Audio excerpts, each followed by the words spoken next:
Anda masih menyaksikan dua sisi. Kalau ini sudah mulai disinggung masalah politik, kita harus ganti pemain seperti ya, Pi. Politisi yang kita hadirkan. Betul. Bang Saur, kita izin nih. Sekarang kita ganti Begitu pemain. juga Bang Patra. Bang Ade Kita Armando boleh maju ke depan. pemain, Bang. Tidak kalahnya nih Oho Mantap. dengan Kapitra Ampera. Nah, Oke, kita bahas dari sisi politik nih sekarang nih, Pi. silakan Oh. Oke, saya ingin langsung saja ke Bang Kapitra. Bang Kapitra, apakah Anda melihat ada unsur politis dalam penetapan Pak Hasto ini sebagai tersangka oleh KPK? Silakan. Saya ingin mengubah pola pikir kita. Relasi hukum pada politik itu dominan. Karena hukum itu bukan produk sosial, tapi dia produk politik yang dibuat oleh lembaga politik. Kedua, instrumen penegak hukum itu ada yang dipilih oleh lembaga politik. Hakim Agung, Ya. KPK, Komisioner KPK dipilih.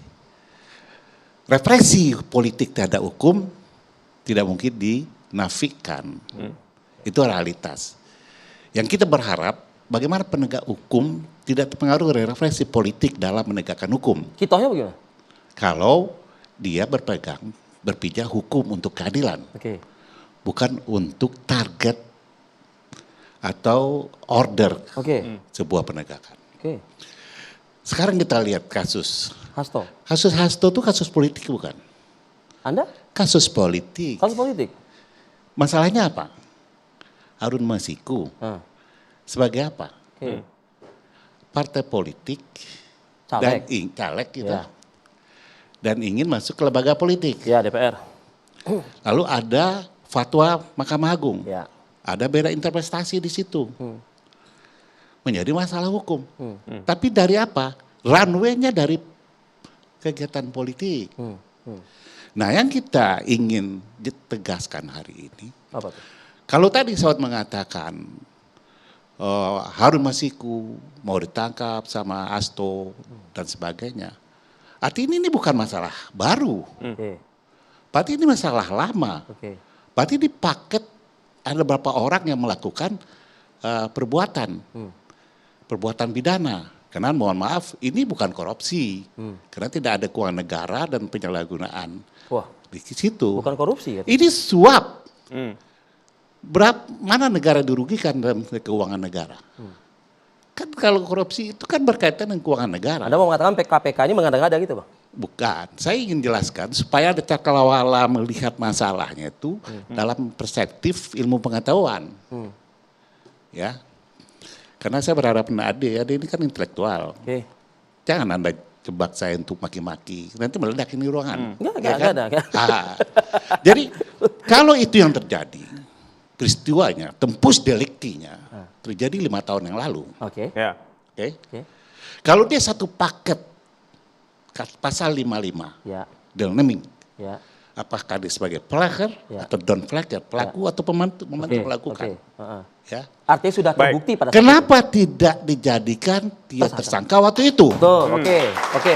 Anda melihatnya kenapa? Oke, saya ingin jelaskan. Nah, Apakah ada invisible hand?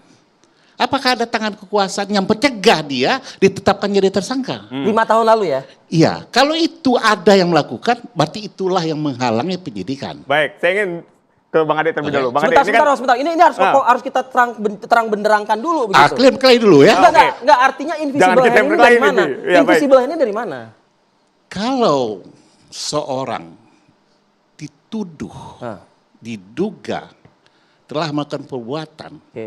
tentu ada unsur alat bukti yang cukup dan sempurna. Iya. Tidak sampai pada cukup, tapi sempurna. Ya.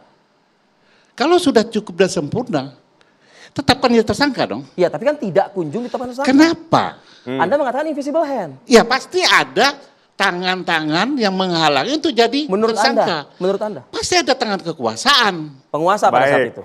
Ya, invisible hand. Kemudian ada kentalnya urusan politik di situ. Nah, Anda setuju dengan ini?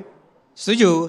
Dalam arti betul pasti ada sebuah kekuatan yang menjadikan penangkapan waktu itu atau pentersangkaan Hasto Ya. itu gagal. Oke. Dan itu sudah disampaikan sebetulnya oleh tim hukumnya KPK dalam sidang pra-peradilan ini. Secara menurut saya salah satu manfaat besar dari sidang pra-peradilan, KPK dipaksa untuk bicara tentang bukti-bukti yang dia miliki. Iya, 153 bukti. Ya, tapi yang penting-penting ini kan yang sudah disampaikan, yang selama ini seringkali kita sudah dengar, tapi kita tidak tahu persis benarkah itu terjadi. Misalnya, kalau Anda tanya siapa yang menghambat pentersangkaan Hasto 5 tahun lalu. Hasto 5 tahun lalu, ya jawaban KPK adalah karena peran Firly Bahuri, Ketua KPK. Oke, Enggak, saya mau bilang, saya ingin mengatakan begini. Ini- Betul yang Anda bilang. Dek, sebentar. Pasti ada sesuatu Ada yang yang terpotong yang belum selesai, biar tuntas Anda menganalisisnya. Kenapa hari ini Hasto jadikan tersangka? Iya, ya karena kan 2 pasal tersebut, Sebentar Bang. dulu. Ya kan 2 pasal tersebut. Bukan masalah 2 pasalnya. 2 pasal ini bukan lahir-lahir ini. Sudah lahir lebih dulu, jadi hamilnya udah 5 tahun ini. Iya, 2019. 2019. Katanya, Ya. versi KPK kan, Oke. bukan versi kita ya. Kenapa hari ini baru ditetapkan tersangka? Apakah ada kekuasaan mengatakan lagi di situ? Invisible hand juga itu. Oh pasti dong. Ini kan yang bebas intervensi, penegak hukum yang bebas tidak direpresi oleh politik. Oke. Apapun kondisinya, Heeh. dia harus berdiri di atas salah dan benarnya. Itu handsnya masih dari orang yang sama atau berbeda? Saya tidak mengatakan orang sama atau tidak. Loh, kan tadi Anda Saya mengatakan mengatakan ada invisible. invisible hand. Invisible hand itu yang bisa mencegah orang atau menjadikan seseorang. Tersangka. Ya, Itu adalah pasti kekuasaan. Oke. baik. Ya, saya ingin ke Bang Ade. Bang Ade, ini kan Ah, ya. menarik ya ketika Pak Hasto ini kental sekali dengan urusan politik. Ya. Kemudian di dalamnya ketika kita lihat bahwa Pak Hasto juga menyebut bahwa punya keterlibatan pejabat-pejabat lain misalnya. Apakah ini hanya untuk bergening atau seperti apa? Sebentar dulu, saya akan silakan kembali tanggapi, ke boleh. invisible hand. Ya. Jelas invisible hand, tapi dalam kasus ini cukup visible, ya. Invisible hand kan adalah tangan yang tidak terlihat. Terlihat. Ini Kalau ini terlihat jelas ya. terlihat. Sebetulnya si tim hukum KPK udah bilang bahwa sangat terlihat bahwa yang menghambat itu semua adalah Pak Firly. Nah, Pak Firly itu merepresent siapa? Itu yang kita nggak tahu. Ya, saya tidak mau menuduh PDIP, tapi dia dengan sengaja menghambat jangan sampai Hasto tersangka. 2 hal. Pertama-tama Pak Harun Masiku sampai ditangkap. Ditangkap. Oke. Kedua, jangan sampai Pak Hasto jadi tersangka. Oke. Itu memang dengan secara sangat jelas disampaikan oleh orang-orang KPK. Oke. Pak Firly ini ketika ada rapat, ketika mengatakan orang-orang KPK yang lapangan itu mengatakan ini kita harus jadikan tersangka nih, bukti-buktinya sudah cukup. Pak Hasto lagi, Pak Firly bilang jangan, kita Oke. jangan jadikan dia tersangka dulu. Siapa di belakang Jadi Firly kalau seolah-olah gitu? ada pesanan gitu Siapa ya. di Kalau belakang Firly kalau gitu? Anda kan memaksa saya untuk menyebut nama. Enggak, Anda kira-kira tahu nggak Bang Ade? Saya nggak mau ngomong. Walaupun tahu. Karena kalau saya ngomong jadinya rada nggak enak. Nanti ada baik. yang tersinggung dan segala macam. Tapi pasti Firly kan bukan seseorang yang sedemikian independen sendiri dan dia menyatakan sendiri saya nggak mau nih Oke. Hasto sampai jadi tersangka. Oke. Saya nggak mau nih Harun Masiku sampai tertangkap.